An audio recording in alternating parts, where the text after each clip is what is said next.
Mari kita kembali siapkan hati, karena kita akan bersama mendengar firman Tuhan juga bersama dengan Bapak Sastra. Kita akan bergabung dengan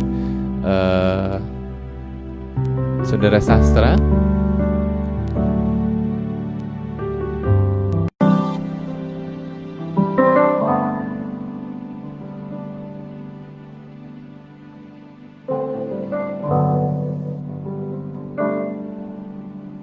Iya, selamat malam Ko Sastra. Bisa mendengar suara kita ya? Baik, Bapak Ibu, saya kembali mengajak Bapak Ibu untuk teduh bersama dengan Tuhan melalui puji-pujian. Saya mengajak ada satu pujian nih, saudara-saudara. Ketika ketidakmampuan kita rasakan justru di dalam masa-masa krisis ini. Mungkin bersama-sama kita sedang mengalami pergumulan. Saya tidak pernah tahu apa yang ada di benak Bapak Ibu, dan juga mungkin di antara kita semua yang ada di sini sedang bertanya-tanya bagaimana kita harus melanjutkan kehidupan kita. Tapi saudara-saudara, saya ingin meyakinkan saudara-saudara melalui pujian ini bahwa kita senantiasa, segala pergumulan kita itu selalu membuktikan bahwa kita senantiasa membutuhkan Tuhan, dan Tuhan tidak jauh dari kita. Betapa beruntungnya kita menjadi anak-anak Tuhan, dan kita ingin merasakan cinta kasih-Nya melalui lagu ini. Bila lagu ini menjadi sebuah permohonan bagi kita. Kami perlu Kau Tuhan. Kami perlu Kau Tuhan. Mari kita nyanyikan bersama-sama. Kemanakah kami mencari kasih sejati? Kita pujikan bersama-sama. Kemanakah kami mencari kasih sejati? Kemanakah kami berseru saat badai datang menderu? Yang kami tahu hanya Kau yang mampu pulihkan segala sesuatu. Kemanakah kami mencari? Kemanakah kami mencari kasih sejati? Kemanakah kami berseru saat badai datang menderu? Yang kami tahu hanya Kau yang mampu pulihkan segala sesuatu. Kami perlu Kau, kami perlukan keajaiban-Mu. Kami butuhkan sentuhan tangan-Mu. Kami tak dapat jalan sendiri. Kami perlu Kau Tuhan. Mari kita pujikan kembali. Kemanakah kami harus mencari kasih sejati? Kemanakah kami mencari kasih sejati? Kasih sejati. Kemanakah kami berseru? Kemanakah kami berseru saat badai datang menderu?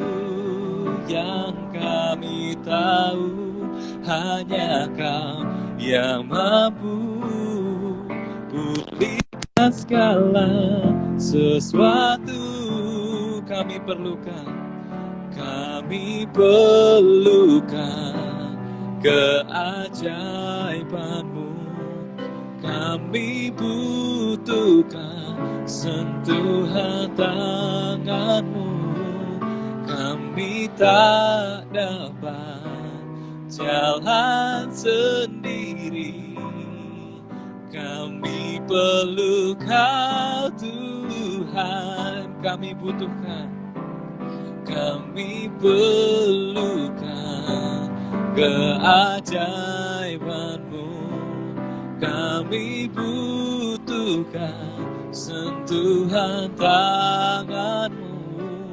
Kami tak dapat jalan sendiri. Kami perlu Kau Tuhan. Kami perlukan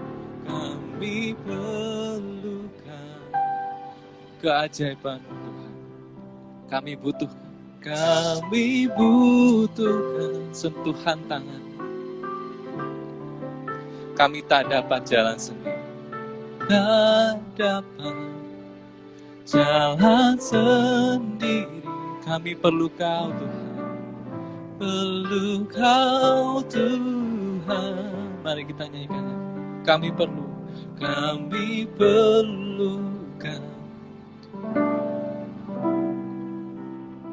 Kami butuhkan sentuhan tangan-Mu. Kami tak dapat jalan sendiri. Kami perlu Kau Tuhan. Kami perlu Kau Tuhan. Kami perlu Kau Tuhan. Kami perlu Kau Tuhan. Kami perlu Kau Tuhan. Mari kita siapkan hati mendengarkan renungan Tuhan bersama dengan Bapak Sastra Putri.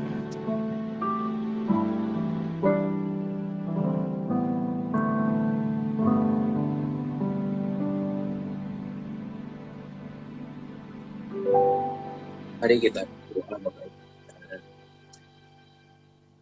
Tuhan, betapa kami tidak bersyukur ya Tuhan. Walaupun kehidupan kami tidak mudah, walaupun kehidupan kami terbatas, tapi dengan iman kami tahu bahwa kami adalah anak-anak Tuhan dan Allah Bapa kami yang di surga tidak tinggal diam, tidak buta dengan kondisi kami. Kami bersyukur sebagai anak-anak Tuhan. Walaupun mungkin dengan segala keterbatasan, tetapi secara spiritual, Engkau terus mendampingi kami, Engkau terus memelihara kami. Terima kasih Tuhan, kami rindu untuk disegarkan dengan firman-Mu. Biarlah Roh Kudus yang ada di dalam kami bekerja, biarlah firman yang kami dengar menjadi sukacita, menjadi sumber sukacita, menjadi sumber pengharapan, sumber kekuatan untuk kami melangkah ke depan.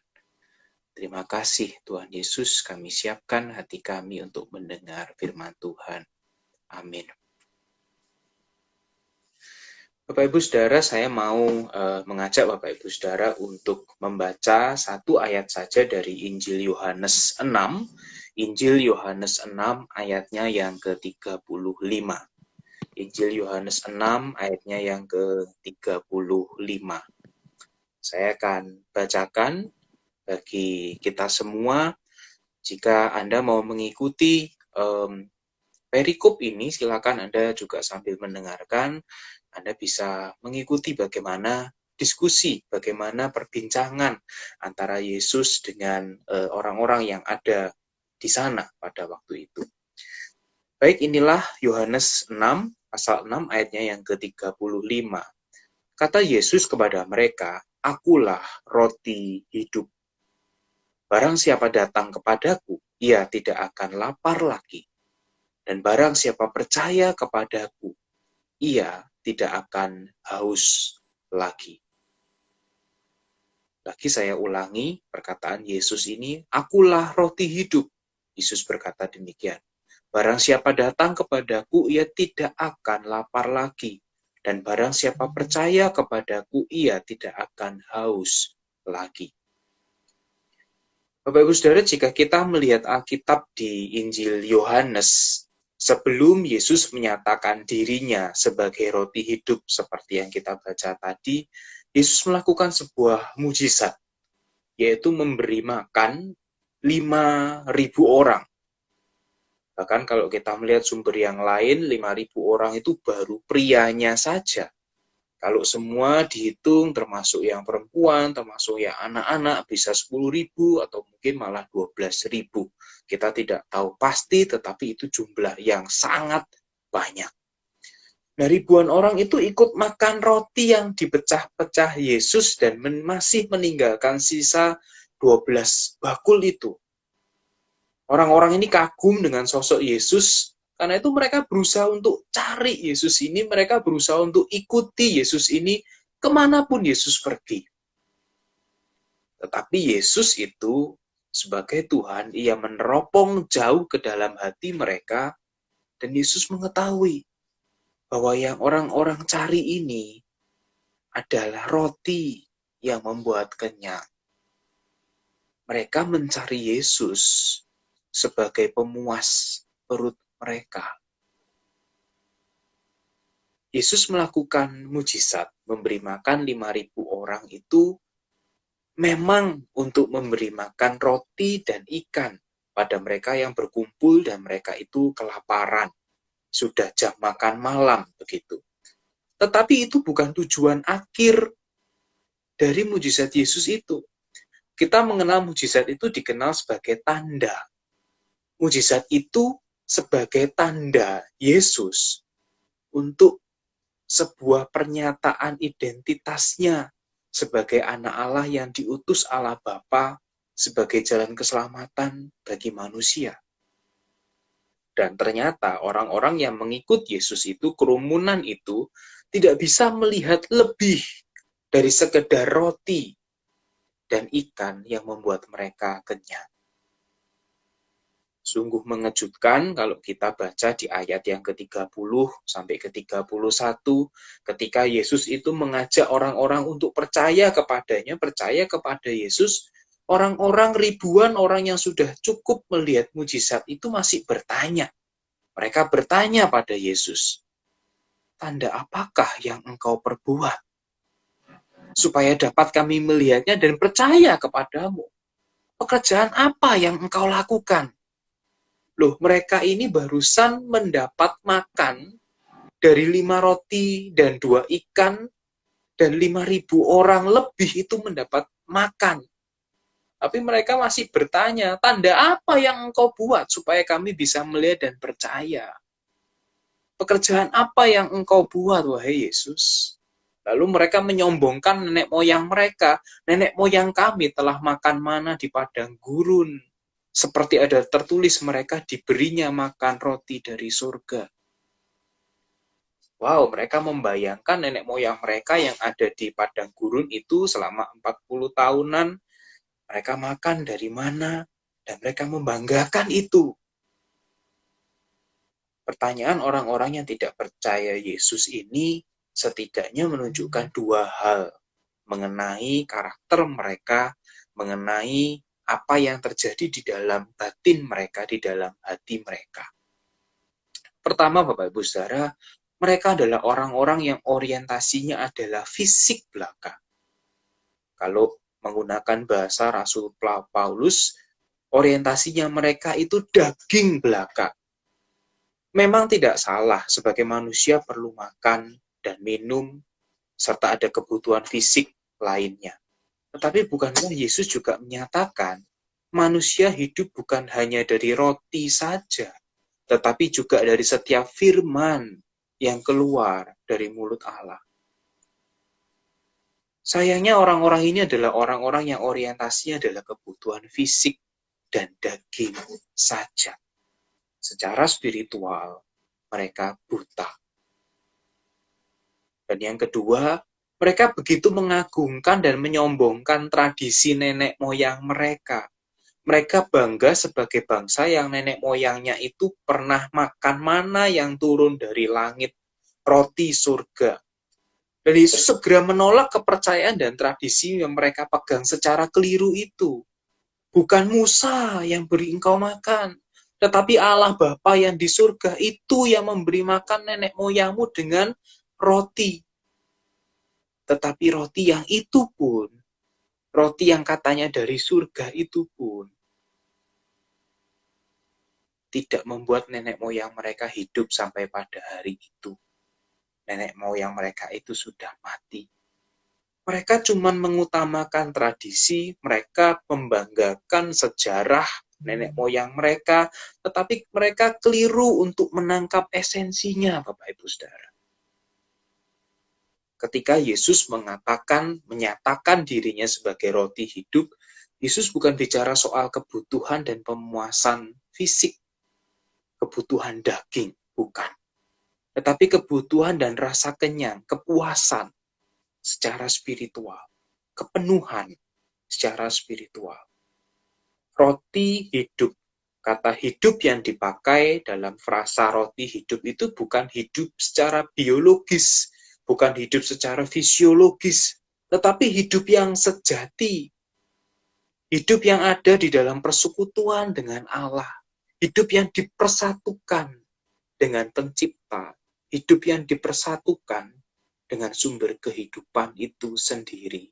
Hidup yang kekal. Orang-orang Israel pada waktu itu pandangannya terbatas. Cuman melihat yang fisik saja, yang tampak saja. Roti yang mengenyangkan, tradisi agama yang mereka banggakan, tetapi mereka lupa. Pemeliharaan secara fisik itu menyatakan Yesus sebagai jalan keselamatan kepada hidup yang kekal bersama dengan Allah. Mereka malah mengutamakan tanda fisik dan tidak percaya pada Yesus. Ibaratnya kalau orang sedang di jalan, dia mau ke Malang misalnya dari Surabaya, orang ini hanya berhenti di rambu yang bertuliskan kata Malang. Dia cuma berhenti pada rambu jalannya dan tidak berjalan menuju Malang. Mereka bukan sampai ke tujuan, tapi mereka mengalami stagnasi. Mereka mengalami kemandekan. Bapak Ibu Saudara-saudara, kita sudah menjalani masa pandemi ini 6-7 bulan. Masa-masa yang tidak mudah untuk sebagian besar dari kita.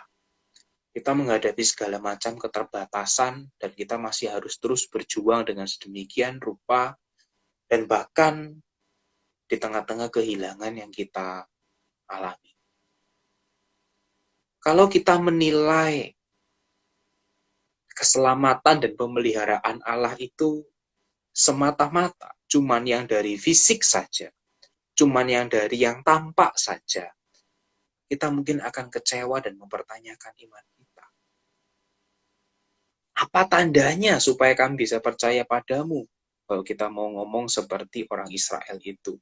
Mana perbuatan dan mujizatmu di tengah pandemi ini? Supaya kami bisa percaya kepadamu. Pemeliharaan Tuhan secara fisik bukannya tidak penting. Tuhan menjanjikan pemeliharaannya. Jika burung pipit diberi makan, bunga bakung diberi keindahan, apalagi manusia yang dikasihinya. Bapak Ibu Saudara, di tengah-tengah pandemi di mana kesenangan dan kenikmatan fisik kita itu jadi terbatas. Ketika tradisi dan ritual agama itu juga terbatas. Saatnya kita bertanya dan merenungkan ke diri kita sendiri. Selama ini apa yang menjadi pemuas batin kita? Makanan dan minumankah? Hiburankah? Hobikah? Uangkah? Kesuksesan dan keberhasilan? Atau Yesus sang roti hidup yang benar-benar menjadi kepuasan batin kita? Dan selama ini siapa yang bertahta di dalam hati kita? Keinginan-keinginan kita kah? Ambisi kita kah? Atau Yesus, roti hidup yang sudah terpecahkan bagi kita? yang sudah menyediakan dirinya untuk menjadi jalan keselamatan bagi kita. Dia yang bertahta dalam hati kita. Mari kita ambil saat teduh sejenak. Mari kita merenungkan kehidupan kita. Siapa yang menjadi pemuas batin kita? Apa yang menjadi pemuas batin kita? Apa atau siapa yang bertahta di dalam hati kita?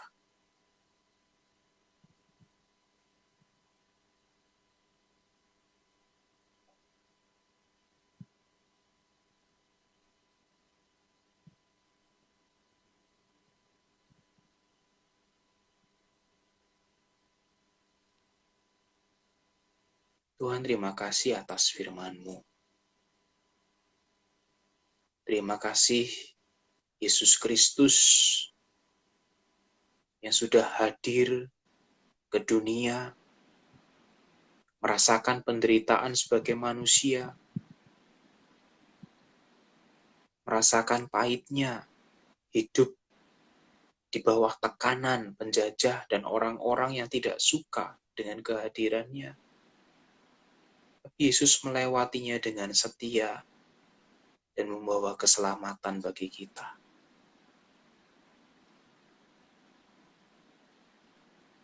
Ya Tuhan, kami mau supaya Yesus Kristus itu yang bertahta di dalam hati kami.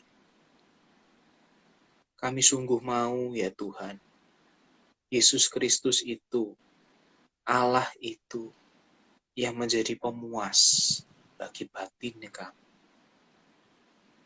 Bukan makanan minuman, bukan hiburan semata, bukan prestasi kami, bukan uang kami, bahkan bukan keluarga kami, Tuhan.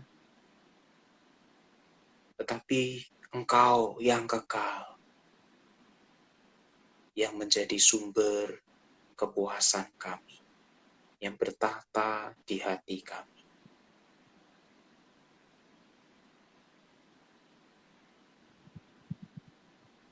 Kami tahu hal ini tidak mudah, Tuhan, apalagi di dalam kondisi yang serba terbatas. Tapi mohon tuntunan Roh Kudus-Mu beranugerah dan bekerja di dalam hati kami, mengubah karakter kami, membuat kami bertumbuh makin lama semakin serupa dengan Kristus.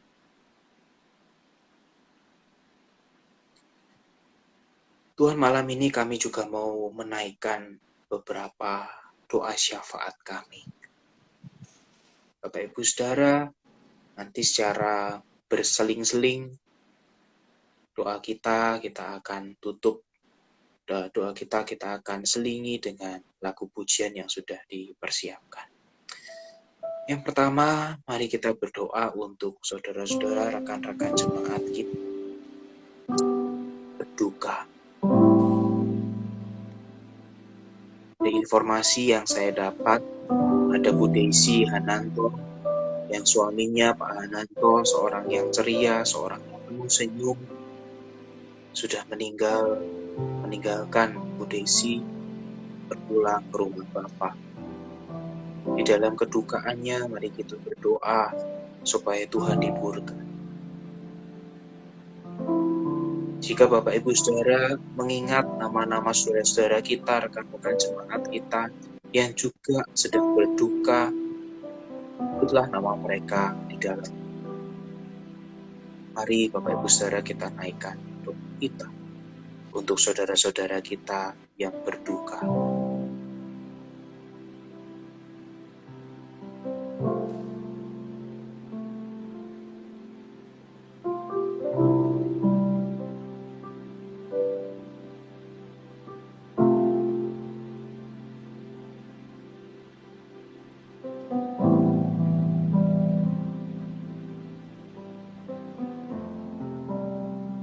Kami naikkan doa kami di dalam nama Yesus.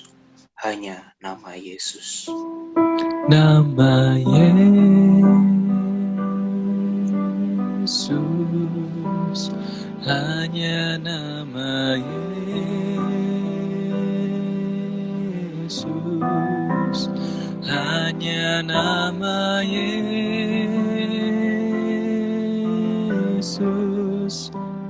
berikan ku pengharapan. Hanya nama Yesus, hanya nama Yesus, hanya nama Yesus,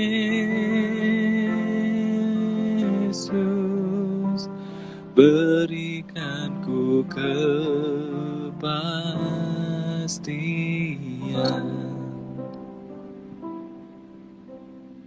Yang kedua, kita akan berdoa untuk saudara-saudara jemaat yang sakit.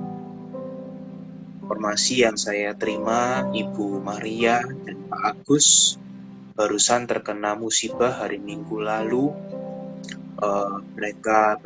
Beliau berdua menjadi korban tabrak lari. Pak Agus harus menjalani operasi bahu, sedang menjalani pemeriksaan untuk operasi bahu. Sementara Bu Maria merasakan sakit di pergelangan kakinya. Kasus ini sedang diproses ke polisi. Mereka mencari kebenaran dan keadilan. Kita berdoa untuk Agus dan Bu Maria, dan juga jika Bapak Ibu Saudara ada nama-nama saudara kita yang menderita sakit, apapun sakitnya, ingatlah mereka dan doakan mereka dalam doa. Mari kita berdoa, Bapak Ibu Saudara.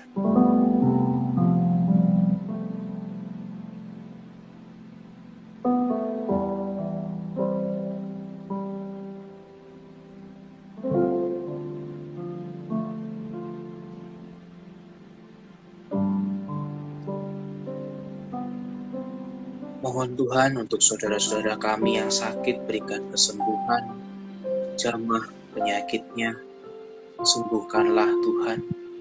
Tapi terlebih lagi,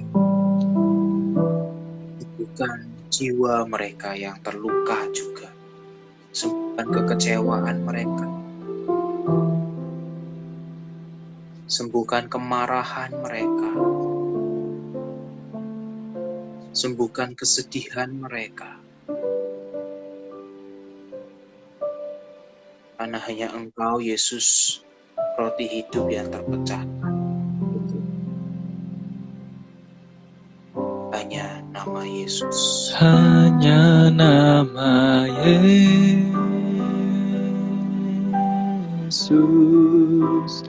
hanya nama Yesus,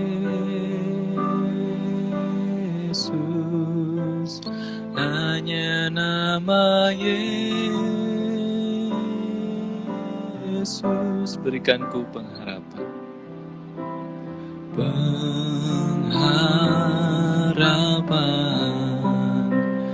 hanya nama Yesus,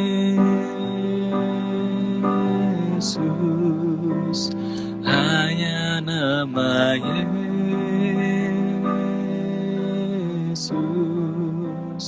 hanya nama Yesus,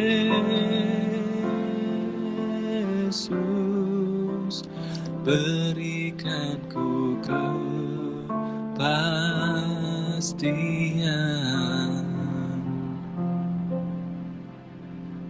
Kita berdoa juga untuk saudara-saudara kita yang kita tahu terkena dampak dari pandemi ini. Penghasilannya mungkin berkurang, gaji yang harus dipotong, target penjualan yang susah untuk dipenuhi, kehilangan pekerjaan, atau pengeluaran yang semakin meningkat, ada banyak kasus lainnya. Mereka kelelahan, mereka kejenuhan. Berdoa supaya di tengah-tengah perjuangan mereka juga melihat Yesus yang memelihara dan menyertai. Bisa melihat tangan Tuhan yang tidak tinggal diam di dalam kehidupan mereka. Sebutlah nama mereka yang Bapak Ibu Saudara ingat. Bawa nama mereka.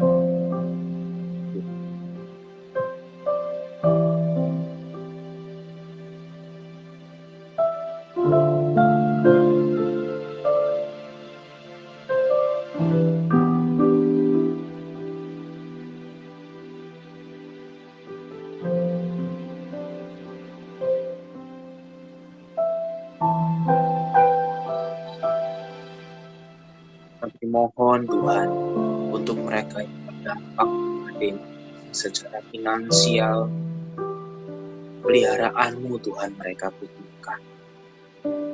Berikan mana surgawi. Engkau roti yang hidup, Engkau yang memuaskan batin kami, jiwa kami, dan Engkau juga memelihara kami secara fisik. Hanya nama Yesus. Hanya nama Yesus, hanya nama Yesus,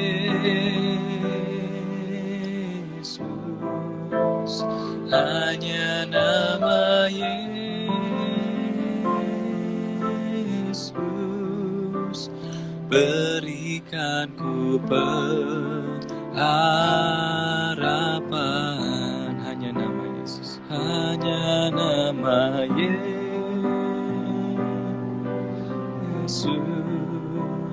hanya nama Yesus, hanya nama Yesus, berikan ku kepastian.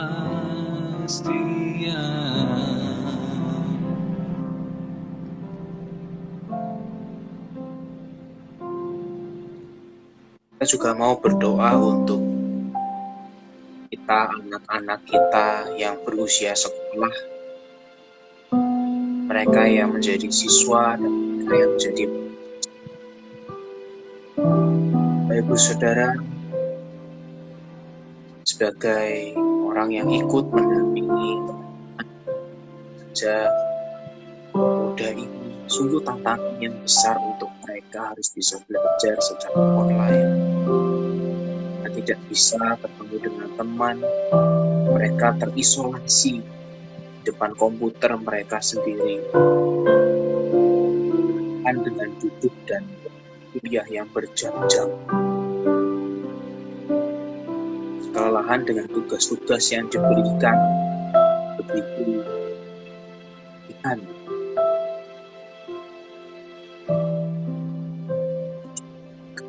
Lelah secara spiritual, mereka kekeringan, mereka kejenuhan. Jadi kita berdoa untuk mereka, anak-anak kita, adik-adik kita, sebut nama mereka satu persatu di hadapan Tuhan, supaya Roh Kudus bekerja di dalam hati mereka, supaya mereka tetap percaya Yesus roti yang hidup, roti hidup itu, supaya secara spiritual mereka disegarkan. Agar mereka tidak putus karena mereka percaya Yesus sang roti hidup itu. Sebut nama mereka di hadapan Tuhan.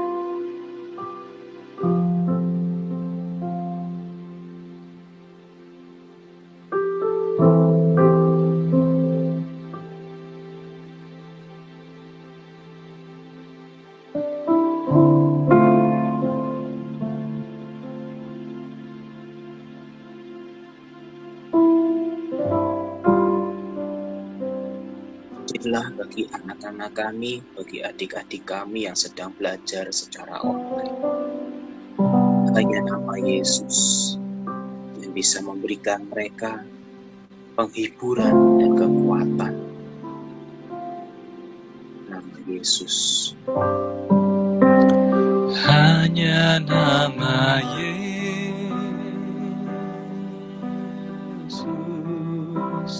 hanya nama Yesus, hanya nama Yesus memberikanku pengharapan. Hanya nama Yesus, hanya nama Yesus, hanya nama Yesus,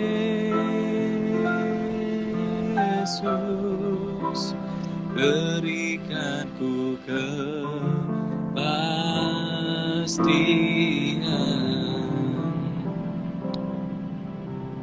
Akhir Bapak Ibu Saudara, kita juga mau berdoa untuk bangsa dan negara kita. Segenap pemerintah yang hari ini yang terlalu banyak problematika yang bisa disebutkan. Ancaman resesi, ancaman kesehatan, politik, sebagai kerusuhan yang seringkali tak terkendali. Ini kita berdoa bersama-sama supaya Tuhan berkuasa atas Indonesia. Dan nama Tuhan memuliakan Indonesia ini, di tanah Indonesia ini.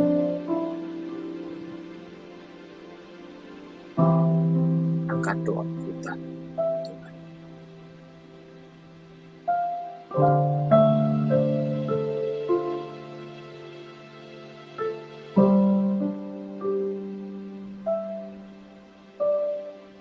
Kuasailah Indonesia ini sesuai dengan anugerah. Karena hanya di dalam nama Yesus, Indonesia menemukan pengharapan. Hanya di dalam nama Yesus, bangsa dan negara ini pastinya. Hanya nama Yesus,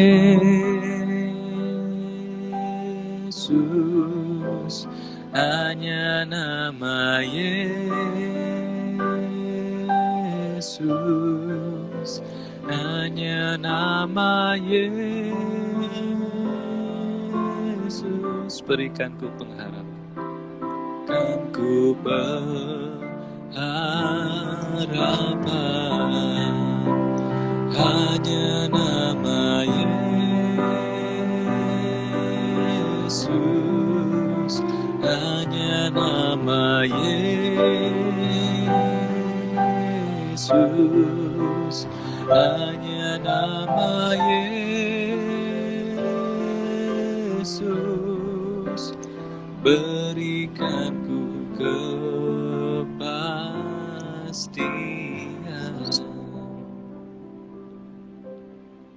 Terima kasih Tuhan, ini doa-doa kami yang kami naikkan dengan percaya pada Tuhan. Kaulah roti hidup yang membawa pengharapan, yang membawa kehidupan, membawa keselamatan untuk kami semua. Terima kasih Tuhan Yesus. Amin. Amin.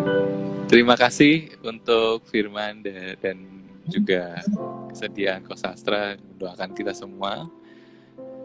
Iya.